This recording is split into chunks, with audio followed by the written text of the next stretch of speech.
Okay. இப்போ ஹாஸ்பிட்டல்ல எந்திக்கிறான். ஆ இப்போ நம்ம ரியல் கதையே. இப்போ அவனுக்கு வந்து ஞாபகம் என்னமா ரியல் கதையே இப்போதான். இப்போ ஓகே. ட்விஸ்ட் மேல ட்விஸ்ட், ட்விஸ்ட் மேல ட்விஸ்ட், ட்விஸ்ட் மேல ட்விஸ்ட், ட்விஸ்ட் மேல சரிம்மா ட்விஸ்ட். சரி போதும். ஹாஸ்பிட்டல்ல எந்திக்கும் போது என்ன ஆகும்? என்ன ஆகும்? பழைய நினைவுகள்லாம் ஞாபகம் வரும். ம் அண்ணனை காப்பாத்தானே ஆகணும். ம் சேர்றா ம் அப்படின்னு சொல்லிட்டு ஃபோன் நம்பரை தட்டி விடுவோம். ஓகே. அடிக்கவங்களே ஃபோன் நம்பர். ம் அப்போ ஒரு அட்ரஸ் சொல்லுவாங்க. கொரியன் வேணாமா? வேணாம் கதமா. சரி. இது இவன் எனக்கு தெரிஞ்சு ஹீரோவுக்கு வந்து ஒரு சூப்பர் பவர் இருக்கு தெரியுமா? அவனை யாரு நெருங்க வந்தாச்சு. ஏம்மா, இது எவ்வளவு சீரியஸான கதை போயிட்டு இருக்கு.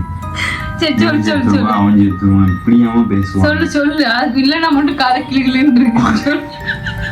ஓகே ஓகே இவங்க தான் அம்மா அப்பா அப்படின்னு அவனை நம்ப வச்சுட்டாங்க. ஆமா. அப்புறம் என்ன? இன்னும் முடிக்கலையா? முடிக்கலையா?